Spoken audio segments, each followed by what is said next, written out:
Hello, good morning students. So today I am going to discuss about operational research models. So models को discuss करने से पहले आपको model का meaning clear होना चाहिए. मॉडल होता क्या है? A model is a ideal representation of real life system. ये क्या करता है? मॉडल रिप्रेजेंट करता है रियल लाइफ सिस्टम को. अब रियल लाइफ सिस्टम क्या होता है? सिस्टम चाहे वो प्रोसेस भी कोई हो सकता है या कोई ऑब्जेक्ट भी हो सकता है या इवेंट हो सकता है या ऑपरेशन हो सकता है या कोई तरह की प्रॉब्लम भी हो सकती है.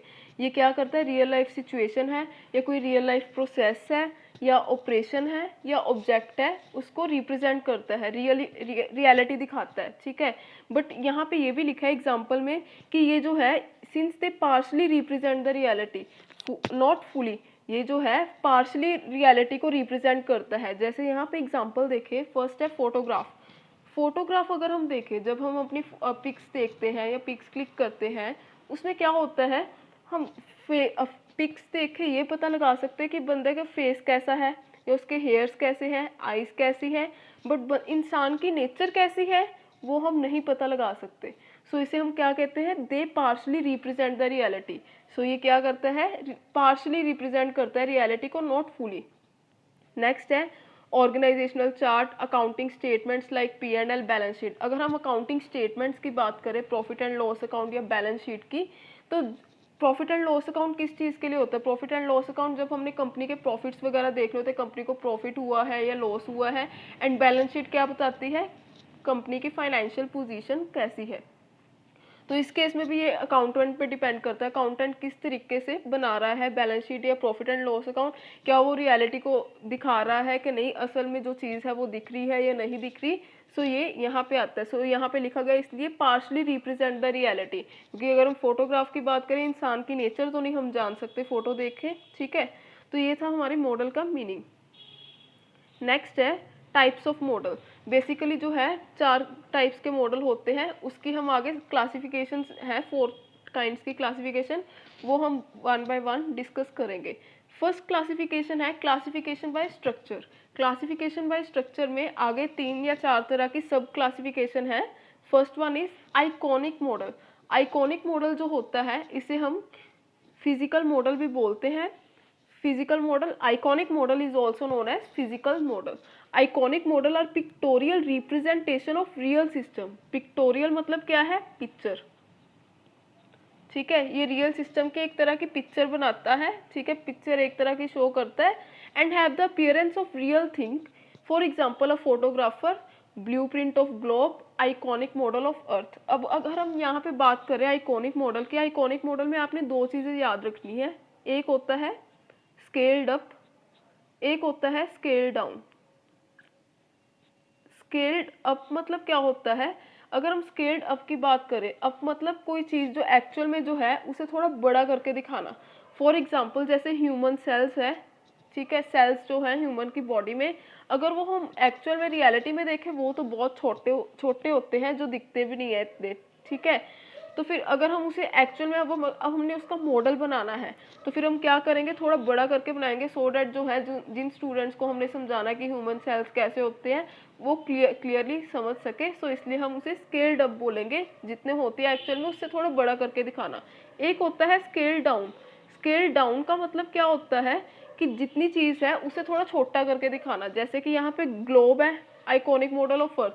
अर्थ एक्चुअल में कितना बड़ा है, अब उसे हमने छोटा करके रिप्रेजेंट करना, सो डैट पता लग सके अर्थ में क्या क्या चीज़ें होती हैं.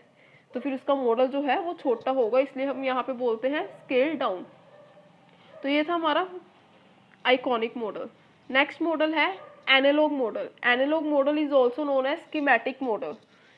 These model represent a system by set of properties different from the original system. इसका मतलब क्या है कि जो एनालॉग मॉडल है उसकी जो प्रॉपर्टीज होती है, जो एक्चुअल सिस्टम की प्रॉपर्टी होती है, ओरिजिनल सिस्टम की प्रॉपर्टी होती है, वो डिफरेंट होती है किससे? मॉडल की प्रॉपर्टीज से. यानी कि इन सिंपल टर्म्स अगर हम बोले कि जो ओरिजिनल सिस्टम की प्रॉपर्टीज होती हैं वो मॉडल की प्रॉपर्टीज से डिफरेंट होती हैं, ये कभी भी रिसेंबल नहीं करती. जैसे सपोज करो यहाँ पे एग्जांपल दी गई है, relationship among the various members of organization, map show road, highway, towns. अगर हम मैप की बात करें, कोई मैप में जैसे कोई भी प्लेस की जगह है, ठीक है, प्लेस में क्या है, रोड्स वगैरह या हाईवेज वगैरह ऐसे ऐसे करके बनाए हुए हैं, ठीक है, तो फिर हमें कई बार क्या होता है, क्लियर नहीं होता कि ये हाईवे का ये असली में कैसा दिखता है। तो फिर हम क्या करेंगे, जब हम एक्चुअली उस हाईवे पे या रोड पे जाएंगे तो हमें पता लग जाएगा कि ये ऐसा हाईवे है। तो इसलिए क्या होता है, ये जिसकी प्रॉपर्टीज है, जो एक्चुअल में प्रॉपर्टीज होती है, वो मॉडल से डिफर करती है। सो इसलिए इसे एनालॉग और स्कीमेटिक मॉडल भी बोला जाता है। नेक्स्ट है सिंबॉलिक मॉडल। अगर हम सिंबॉलिक मैथमेटिकल मॉडल की बात करें, सिंबॉलिक को हम क्या करते हैं, सिंबल। सिंबॉलिक मतलब सिंबल्स। सिंबल चाहे वो लेटर्स हो सकते हैं, लेटर्स जैसे ABCD, या नंबर हो सकते हैं, नंबर यानी कि 1 2 3 4, ये सारे नंबर्स हो गए, ठीक है।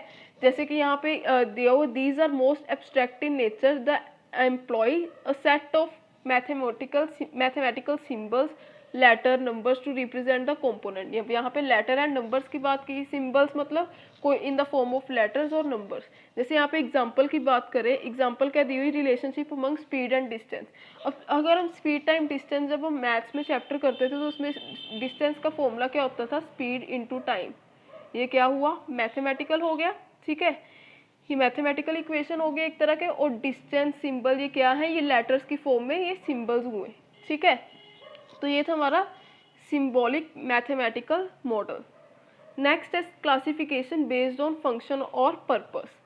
अब अगर हम इसकी बात करें, इसके भी आगे सब क्लासिफिकेशंस हैं। First one is descriptive model. Descriptive model क्या है, ये डिस्क्राइब करता है किसको, सम एस्पेक्ट्स ऑफ सिचुएशन को। डिस्क्रिप्टिव मतलब कोई चीज़ को डिस्क्राइब करना प्रॉपर्ली इन डिटेल्ड मैनर। अगर हम कोई चीज़ की डिस्क्रिप्शन तक जाना चाहते हैं तो हम पहले वो चीज़ को ऑब्जर्व करेंगे, फिर उसका सर्वे करेंगे, फिर क्वेश्चनेयर रिजल्ट देखेंगे। क्वेश्चनेयर मतलब एक क्वेश्चनेयर होता है, उसमें हम क्वेश्चंस पुट अप करते हैं एंड वो जो है हम भरवाते हैं क्वेश्चनेयर, जो जिनसे हमने पूछना होता है कि क्या ये सिचुएशन है, कि क्या आप रेफर करते हो या कुछ भी, या other available data of a situation, ठीक है।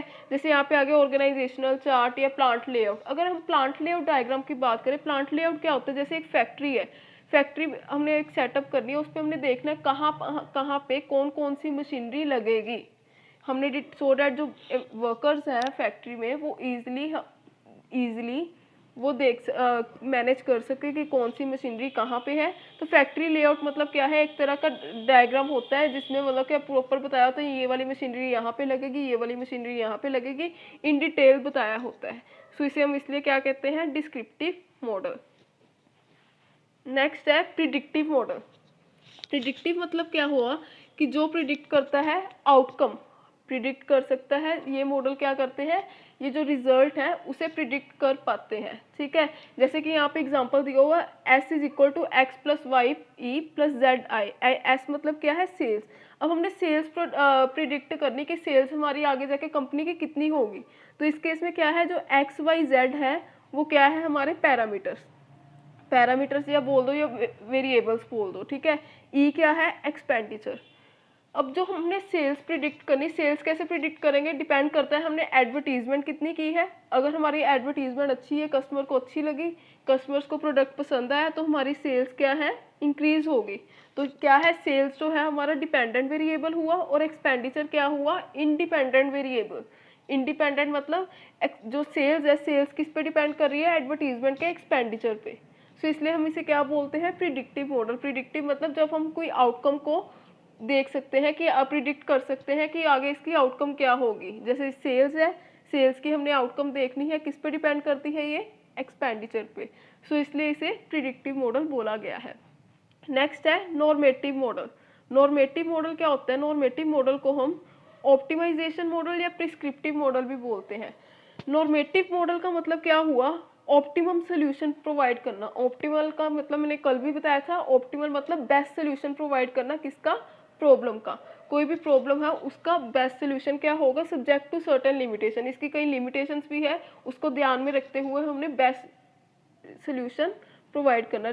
सर्टेन लिमिटेशन क्या हो सकती है, रिसोर्सेज में हो सकती है। जैसे मैंने कल बताया था, ऑपरेशन रिसर्च का मतलब क्या होता है कि बेस्ट वे में हमने कोई सोल्यूशन ढूंढना प्रॉब्लम का विद द लिमिटेड रिसोर्सेज। सो यही बात यहाँ पे की गई है। जैसे यहाँ पे एग्जांपल दिया गया है, x-ray of a healthy man, x-ray of a healthy man. जैसे सपोज करो जो एक्सरा लेते हैं, ठीक है, डॉक्टर्स हो गए या कोई भी उनका असिस्टेंट हो गया, वो एक्सरा लेता है। अगर उसको पता ही नहीं है कि एक्सरा कैसे लेना है, जैसे सपोज करो लेग का एक्सरा लेना है, तो फिर उसे प्रॉपरली लेना नहीं आ रहा, उस पर डिपेंड करता है। अगर उसने एक्सरा ठीक लिया तो हम प्रॉब्लम जो है वो फाइंड आउट कर सकते हैं। अगर उसने एक्सरा नहीं ठीक लिया देन फिर हम प्रॉब्लम नहीं पता कर सकते कि उसकी लेग में क्या प्रॉब्लम आ रही है, ठीक है। तो ये था हमारा नॉर्मेटिव या प्रिस्क्रिप्टिव मॉडल।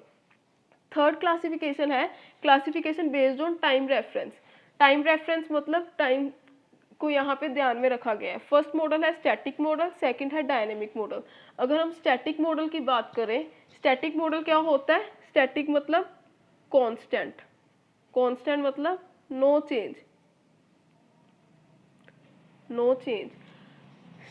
यहाँ ये क्या कहता है? This model represent a system, these model represent a system at a particular point of time and do not take into account change over time। यहाँ पे क्या होता है, इसे इसमें टाइम को कंसीडर नहीं किया जाता। ये मॉडल स्टैटिक है, यहाँ पे टाइम के अकॉर्डिंगली जो चेंजेस आती हैं उसे कंसीडर नहीं किया जाता। जैसे यहाँ पे एग्जांपल क्या दी हुई, इन्वेंट्री मॉडल की। उन्होंने कहा कि ना हम जो इन्वेंट्री है हम मेंटेन करके रखते हैं, बट हम ये नहीं देखते कि डिमांड जो है वो टाइम टू टाइम कस्टमर की चेंज होती है कि नहीं। हम यहाँ पे क्या अज्यूम करते हैं, जो डिमांड है कस्टमर की वो सेम है, हम उसी के अकॉर्डिंगली अपना स्टॉक बनाते हैं।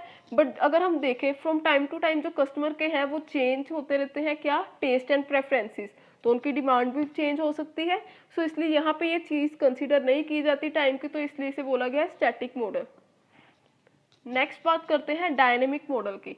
डायनेमिक मॉडल क्या है? यहाँ पे हम टाइम पीरियड को कंसीडर करते हैं, टाइम पीरियड कंसीडर करते हैं, टाइम के अकॉर्डिंग जो जो चेंजेस आती हैं वो सारी हम यहाँ पे देखते हैं। This model consider time as one of the important variable and admit the impact of change in generated by time. जैसे हम पिछली एग्जाम्पल की ही बात करें, उसमें क्या था कि जब हम स्टॉक मेंटेन करके रखते हैं तो फिर हम टाइम को कंसीडर नहीं करते, ठीक है। तो डिमांड जो है कस्टमर की वो चेंज होती रहती है डे बाय डे या फ्रॉम टाइम टू टाइम। जब उनके कस्टमर के टेस्ट एंड प्रेफरेंसेस चेंज होते हैं तो उनकी डिमांड भी चेंज होती है। तो इस केस में क्या है, हम टाइम को कंसीडर करते हैं, कस्टमर्स की डिमांड जो है वो चेंज हो रही है, हम उसे भी कंसीडर करते हैं। सो इसलिए इसे क्या बोला गया है? Dynamic model. नेक्स्ट है classification based on degree of certainty. Certainty मतलब क्या है कि कोई सिचुएशन आगे जाके कैसे होगी, और बाय नेचर ऑफ एनवायरनमेंट। इसमें बेसिकली दो तरह के होते हैं मॉडल, डेटर्मिनिस्टिक मॉडल और प्रोबेबिलिस्टिक मॉडल। डेटर्मिनिस्टिक मॉडल क्या है? जब हम कोई भी चीज़ को आगे जाके देख सकते हैं कि आगे क्या होने वाला है, यहाँ पे आएगा सर्टेनिटी। जब हमें पता होगा आउटकम, जब हमें पता होती है कि आगे जाके क्या हो सकता है, हमें पता है कि सर्टेनिटी मतलब कोई चीज़ के बारे में हमें पता है कि आगे क्या होगी। जैसे यहाँ पे बात करें, एग्जांपल दी गई है ट्रांसपोर्टेशन मॉडल की। ट्रांसपोर्टेशन मॉडल में क्या है, जैसे सपोज कीजिए हमारा वेयर हाउस है। वेयर हाउस क्या है? गोडाउन है जहाँ पे हमारी गुड्स वगैरह स्टोर होती हैं, ठीक है। हमने एक वेयर हाउस से दूसरे वेयर हाउस में अपनी गुड्स जो है वो ट्रांसफ़र करनी है। अब हमें यहाँ पे पता है कि कितना टाइम लगेगा गुड्स को ट्रांसफ़र करने में, ठीक है।